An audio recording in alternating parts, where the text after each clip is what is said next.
Ada satu kabar sekarang yang tidak kalah viralnya ya. Gus Yajin, mantan tim sukses Pak Prabowo, mengatakan Prabowo korupsi. Korupsi itu dipakai untuk dana kampanye. Pertanyaannya, apakah memang semua pejabat di negeri ini sama aja atau tidak? Saya yakin lah, ada 1-2 orang yang jujur. Saya yakin itu. Dan secara ini kan Pak Presiden kok berani banget Gus Yajin mengatakan demikian di depan media. Dan pertanyaannya, kenapa kok baru sekarang Gus Yajin mengatakan itu ketika dia ditangkap polisi? Dan saya bertanya-tanya, sesama satu partai bahkan menimpa ketua partai, apakah Kang Deddy Mulyadi kaget mendengar kabar ini? Agar tidak penasaran, mari kita tonton pada video berikut ini. Check it out. Pak Prabowo, ingat saya enggak? Sama presiden omong-omong bukan? Berani tidak itu kejaksaan memanggil Pak Prabowo Subianto yang sekarang presiden? Sama omong-omong bukan, Pak Prabowo? Pak, keterlibatannya Pak Prabowo apa Pak? Mengamankan beberapa dokumen dan juga barang bukti elektronik dibutuhkan oleh penyidik untuk nanti didalami, dikonfirmasi. Ketua DPC partainya Pak Presiden, daerah saya. Oke. Itu punya SPPG, tidak hanya satu, tapi 9. Pak Prabowo, ingat saya enggak? Sama presiden omong-omong bukan? Berani tidak itu kejaksaan memanggil Pak Prabowo Subianto yang sekarang presiden? Berani enggak manggil? Berani enggak manggil Bu Sri Mulyani waktu itu yang Menteri Keuangan? Kenapa? Aset ini kok tidak didaftarkan? Iya. Terus jenderal-jenderal yang sudah saya sebut itu kapan diperiksanya? Berani juga teman-teman ya. Mentan itu kapan diperiksanya? Ya. Mentan itu kan kadernya Gerindra. Sudaryono itu, ya kan? Sudaryono, Wamentan, Wakil Menteri Pertanian. Yang sekarang bukan kayak menjadi ketua BGN itu teman-teman, yang baru. Sudaryono kan? Wah, ini menarik. Coba kita lanjut. Ya. Dia jelas dong. Ini patut untuk diperdalam. Sama sespinya untuk mengembalikan aset kerugian, ya kan? Lah sedangkan dari kasus tuntutan saya 20 miliar, aset yang disita itu sudah 35 miliar. Aset yang disita sudah 35 miliar, itu sudah melebihi ya. Lah sekarang dikembalikan pun katanya Pak Prabowo, ingat saya enggak? Pak Prabowo ingat saya enggak? Presiden omong-omong bukan? Kalau Semen bukan presiden omong-omong, tepati janji Semen. Wah, janji apa ini ya? Tanya, kalau sudah ada pengembalian, sampean akan memberlakukan pengampunan. Itu keluarga Letnan Jenderal Widi sudah mengembalikan, ditolak. Ya, aset juga disita itu sejumlah 35 miliar. Ya, di mana? Semen omong-omong bukan, Pak Prabowo. Pak, keterlibatannya Pak Prabowo apa Pak? Ya. Apa keterlibatannya Pak Prabowo, Pak? Ya, seorang wartawan bertanya seperti itu. Iya dong, karena kan saya tim suksesnya Pak Prabowo. Tuh teman-teman ya, karena saya tim suksesnya ya Pak Prabowo dulu. Cari data kalau saya bukan tim suksesnya. Uang itu sudah saya berlakukan untuk pengobatan gratis waktu pemenang Pak Prabowo. Buktikan. Bahkan beliau berkali-kali mengatakan, buktikan ya, silakan cari data saya. Saya ini tim suksesnya Pak Prabowo, buktikan. Yayasan Kodam di Ponorogo itu semua tahu, karyawannya tahu. Ketua DPC partainya Pak Presiden, daerah saya. Oke. Itu punya SPPG, tidak hanya satu, tapi 9. Wah, 9 teman-teman ya. Satu orang memiliki 9 dapur atau SPPG. Bayangkan, 9 SPPG, maka per tahun dia dapat berapa miliar, Mas? Ya, tadi kalau gambaran 1,8, banyak juga lah. Sekitar 17 miliar. Iya. 17 miliar. 17 miliar per tahun teman-teman. Bayangkan ya. Itu pendapatan cuma satu orang loh. 17 miliar ini kalau dikali 5 tahun masa kepresiden Prabowo, 80 miliar.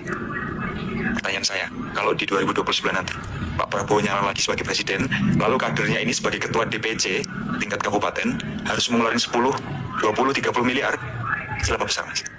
Kalau perbandingannya tadi 80 ya kecil lah. Tanpa korupsi. Oke. Masuk akal juga teman-teman ya. Apalagi orang tersebut ketua DPC-nya. Kalau korupsi. Ini bukan tentang gizi, tapi ini tentang korupsi sistematis.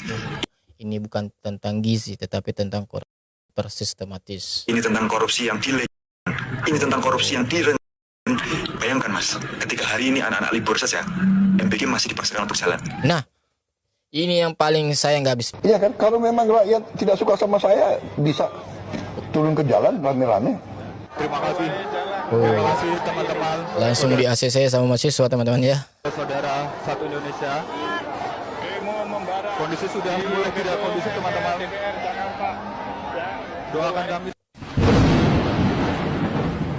Prabowo Subianto, saya akan pidanakan siapa saja ya yang melakukan demo. Kita semua paham rakyat kita butuh pekerjaan. Oke. Tapi kalau kita teriak, kita Ya, nggak akan tercipta. nggak akan tercipta. Saya buktikan kepada saudara, Prabowo Subianto sebagai Presiden Republik Indonesia, saya telah menghasilkan sekarang 1 juta lapangan kerja hanya dari MBG. Luar biasa katanya teman-teman ya. Bapak Prabowo mengatakan saya berhasil menghasilkan 1 juta lapangan kerja dari MBG. Iya. Oke. Dan ada tuduhan untuk menjelekkan kita sebagai bangsa.